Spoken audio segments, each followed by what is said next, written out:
Hello, everyone. It's Matt from Akuma Mods back again with our review of the More water washable resin or Ministry of Resin water washable. So, this is some gray water washable that was sent to me by my fellow buddy Yasu Tano.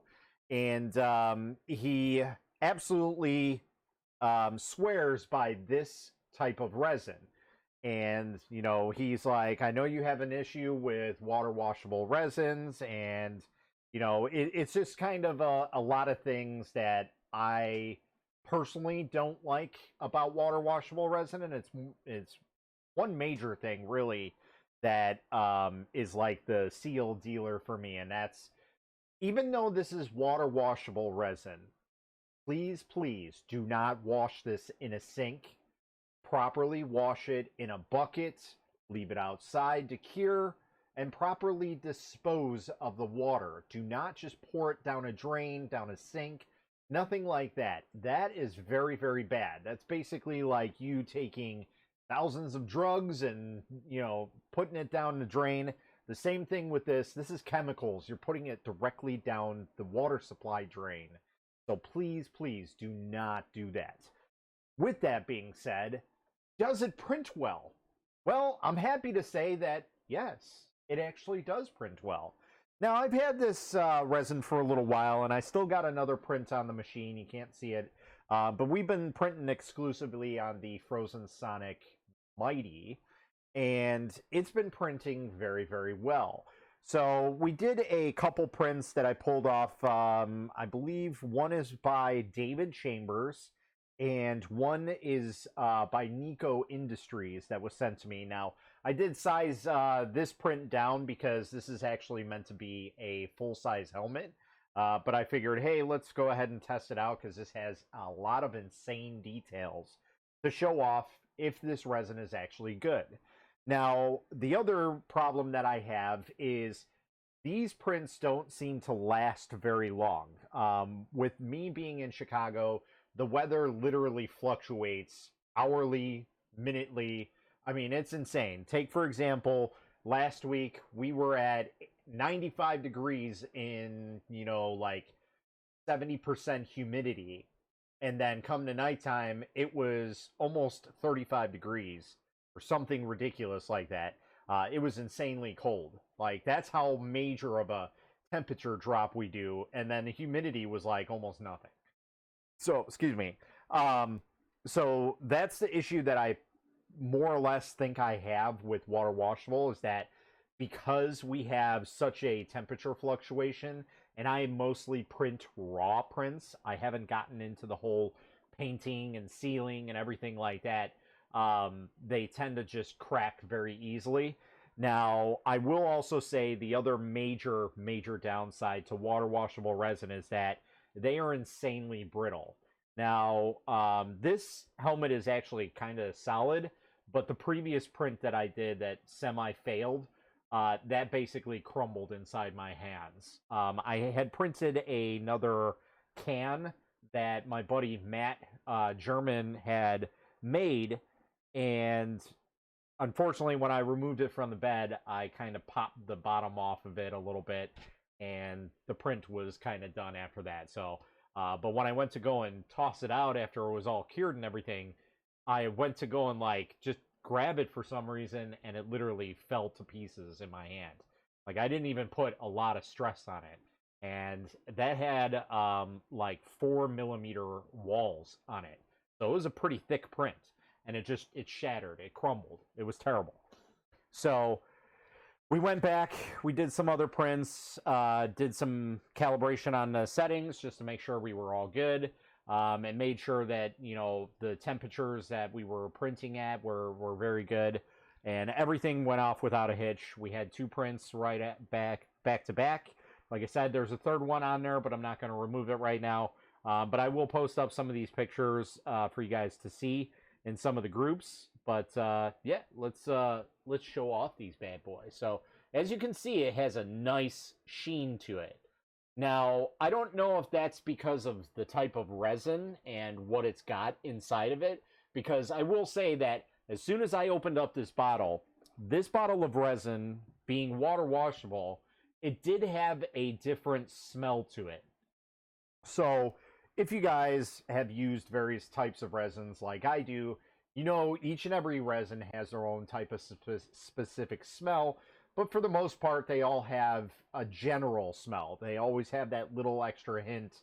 You know, if you're using something special like a an ABS or an elastic resin or something like that, they tend to have a little more distinct smell.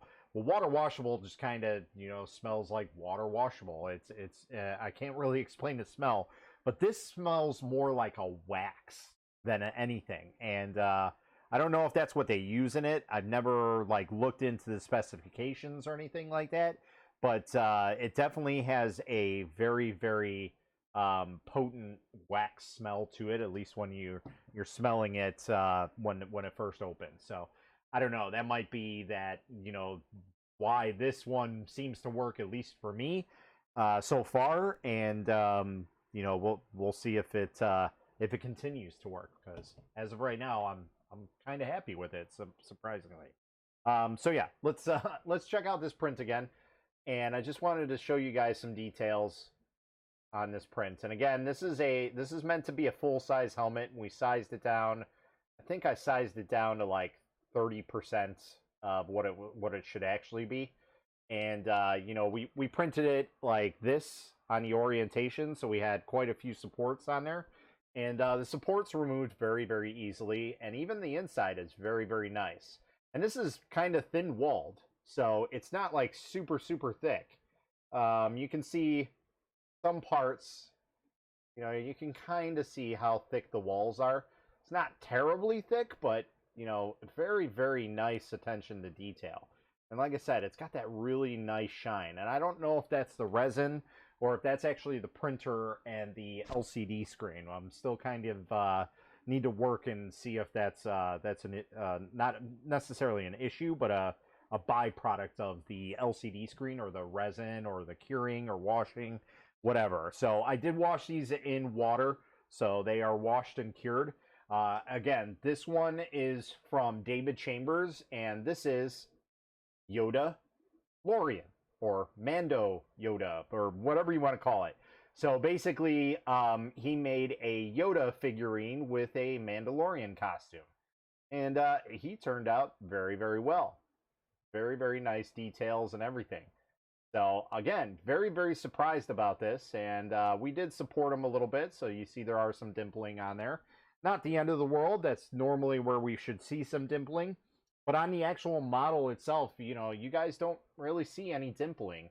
So it's very, very nice to see that. So our exposure settings and our support settings were dialed in very good for both of these prints. So I am very, very happy about that. So I will leave links in the description for all the models that I printed. I'll even throw in the one from my buddy Matt German if he's okay with it. If not, then you guys just won't see it in the description. But these two I will definitely link for your printing wants, because I will probably try and end up printing this on a much larger scale on a different printer at a different time. But right now we're just kind of going through and testing out some other resins and seeing how they do. But yeah, like I said, very happy with this water washable resin. So if you guys are interested in it, go and check out Ministry of Resin. I believe this is a SaneSmart byproduct, but I could be wrong about that. At least some of the people might be behind it on that. And one of the other cool things about that, if you guys are kind of, some people like to back American companies. Well, guess what? Made in USA, right there. So, not saying that the products in it are from the USA, but it's definitely made here. So that's kind of cool, and it looks like it's made in Las Vegas. So hey, my buddy Jerry, if you're in the area, you can go and check out Ministry of Resin. But yeah, really really nice product so far. I'm very very surprised at the way that it printed. I was expecting just as much as a disaster as I have from previous water washable resins. And as of right now, it's been sitting out for probably a month now, and I haven't had any issues with cracking. I don't see any cracking, and everything is very, very good from what I can tell. So I am hoping that it stays that way. Maybe I'll do an update video if it does happen to crack, just to let you guys know. But so far, so good. I'm very, very happy with these prints. So thank you very much to Yasu Tano. He also has a YouTube channel, so go ahead and check him out. I'll leave a description down below of his YouTube channel if you guys want to check his stuff out. He does a lot of resin stuff like I do. And yeah, that's pretty much it. If you guys like the video, go ahead and give it a thumbs up. And, you know, if you want to purchase any of this stuff, I will, like I said, I'll leave the links in the description for the resin and where to get it and everything that I talked about in this video. And, you know, if you guys are not subscribed to the channel, go ahead and hit that subscribe button. Every single one of you matter in every single way. So that just helps us grow the channel and get some more content out like this. So I can show you guys off, you know, what's good, what's bad about it. But in this case, we don't really have anything bad to say about this right now. You know, the only thing that I can maybe say bad about it is the weird shaped bottle, but I'm fine with that. I have so many different types of resin bottles. I'm used to it. So it's not a big huge thing, but if I need to be nitpicky about it, that's about my only downfall on it is the strange bottle. So yeah, that's pretty much it, guys. I hope you guys liked the video, and yeah, that's really it. Until next time, happy printing.